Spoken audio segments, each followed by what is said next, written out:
Have you ever looked at your condominium association's budget and wonder how the board arrived at those numbers? A condominium budget should be more than a copy of last year's figures. It should be a realistic financial plan based on what the association is actually spending, what services the community truly needs, and how much must be collected for future repairs. Hello, I'm Barbara Schmal, a broker associate with Future Home Realty, a Florida real estate instructor, and a licensed community association manager. In this video, I'm going to explain the steps a condominium board should take when preparing the association's annual budget. Step 1, review every contract and obtain updated quotes. Before calculating next year's budget, the board should review every service contract and obtain updated, competitive quotes. This may include lawn cutting and landscaping, pest and weed control, lawn fertilizing, pool cleaning and maintenance, cleaning of the clubhouse and pool area, property management, fire protection services, security, elevator maintenance, and any other service used by the community. The board should compare more than price. It should review the exact scope of work, frequency of service, insurance coverages, performance standards, cancellation terms, and whether the association is receiving everything included in the contract. For example, the association may be paying separate companies for pest control, weed control, and lawn fertilization when one qualified vendor could provide those services more efficiently. Updated quotes may uncover duplicate services, work that is not being performed, or opportunities for cost savings. Current quotes also give the board reliable figures to use in the proposed budget instead of estimating from an old contract or simply adding an arbitrary inflation percentage. Step 2, review the association's insurance. The board should also obtain competitive quotes for the association's master insurance policy rather than automatically renewing the existing coverage. Because insurance is often one of the association's largest operating expenses, the board should hold an owner's workshop with the association's insurance broker before finalizing the proposed budget. The broker should explain the proposed coverage, premiums, deductibles, exclusions, available options, and any changes from the current policy. Owners should have an opportunity to ask questions and understand what the association is purchasing, whether the coverage is adequate, and how the premium affects their assessments. The least expensive policy is not automatically the best policy. The goal is to obtain appropriate coverage at a competitive cost while making sure owners understand the association's exposure, including hurricane deductibles and other major risks. Step 3, use actual expenses. The operating budget pays the association's recurring expenses. These may include insurance, management, landscaping, utilities, pool maintenance, pest control, accounting, legal expenses, routine repairs, office expenses, and other costs of operating the community. The board should review the association's actual expenses for the current year and, when helpful, the prior 2 or 3 years. It could compare the budget amount with what was actually spent and investigate significant differences. For example, suppose the association budgeted $150,000 for its master insurance policy, but the actual premium was $125,000. The next budget should not automatically repeat the higher figure without an explanation. The board should determine whether the lower premium is likely to continue, whether rates or deductibles may change, and whether a reasonable operating contingency is appropriate. An operating surplus does not automatically become restricted insurance money merely because the insurance line item was over budgeted. The board should work with the association's accountant and attorney to determine whether the surplus should be carried forward, used to reduce further assessments assigned to a properly established operating contingency, or handled in another manner permitted by the association's governing documents and Florida law. The important point is transparency. Owners should be able to see what was collected, what was spent, and how many remaining operating money will be handled. Number 4, understand the reserve budget. The second major part of the budget involves reserves. Reserve money is collected for capital expenditure and deferred maintenance. It should not be treated as extra operating money. Florida condominium associations had reserve requirements before the newer structural integrity reserve study law. The budget was already required to include reserves for roof replacement, building painting, pavement resurfacing, and other qualifying capital expenditures or deferred maintenance items. For 2026, the inflation-adjusted threshold for other required reserve items is $25,675. Roof replacement, building painting, and pavement resurfacing remain specifically identified reserves items for regardless of cost. A reserve schedule should show each reserve component, its estimated replacement or deferred maintenance cost, its estimated remaining useful life, the estimated balance at the beginning of the budget year, and the contribution required for the coming year. The annual contribution should be recalculated. It should not simply be copied from the previous budget because costs, fund balances, completed work, and remaining useful lives change. Step 5. Use the Structural Integrity Reserve Study, or commonly called as SIRS. This applies to qualifying residential condominium buildings that are 3 habitable stories or higher. The study evaluates the roof, structural system, fireproofing and fire protection systems, plumbing, electrical systems, waterproofing, and exterior painting, windows and exterior doors, and certain other qualifying components that affect structural integrity or safety.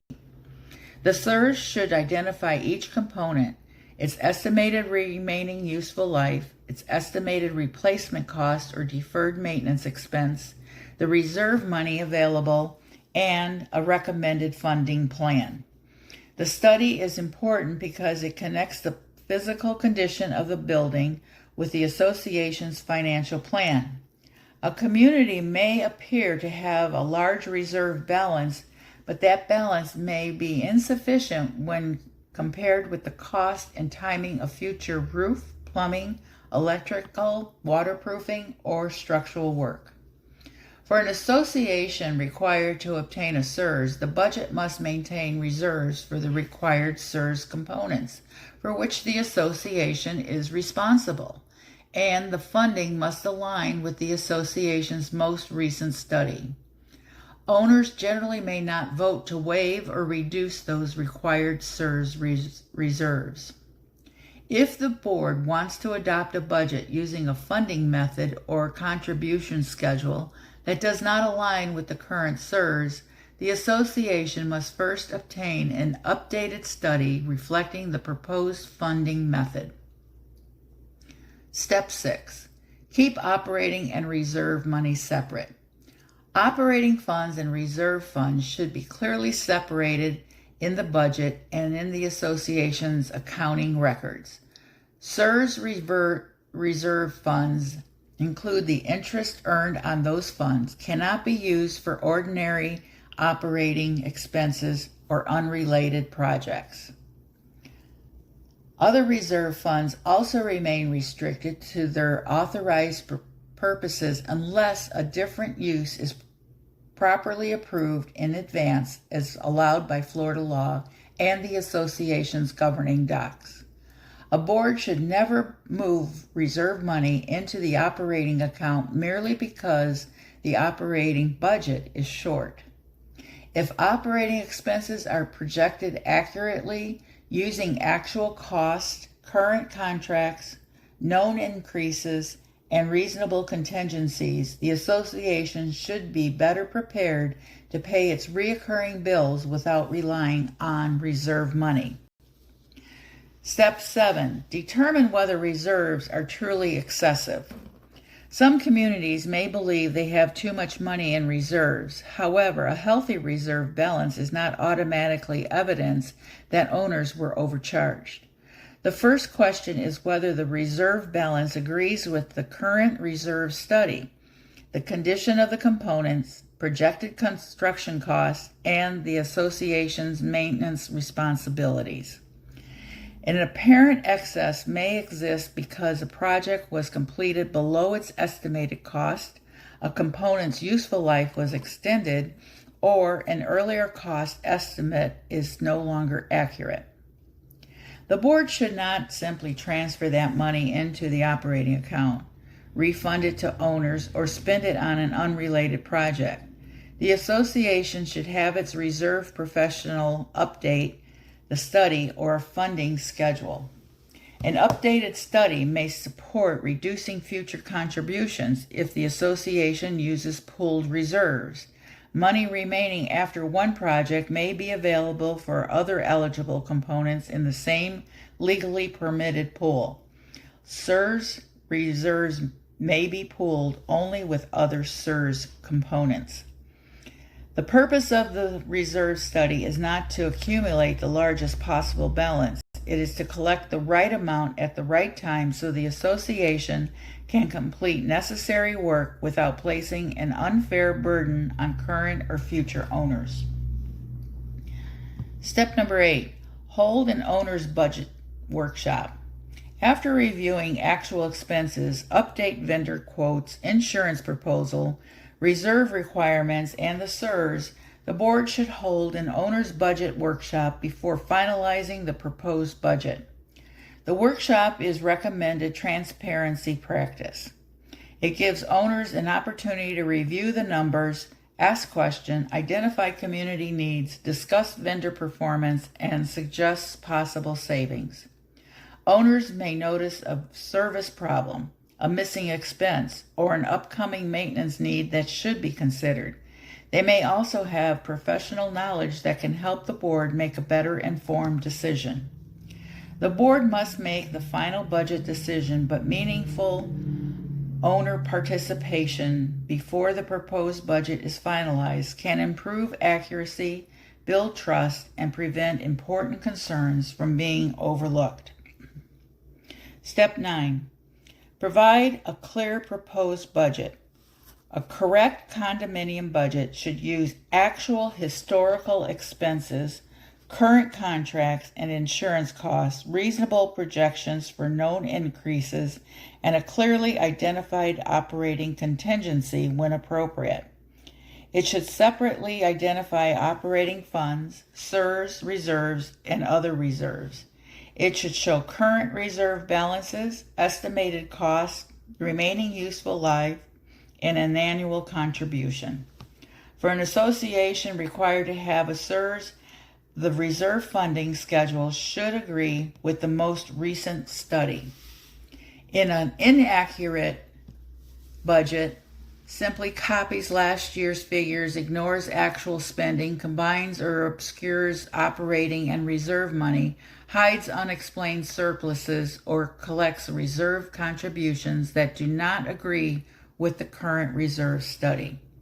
Florida law requires the proposed annual budget to be detailed by accounts and expense classification.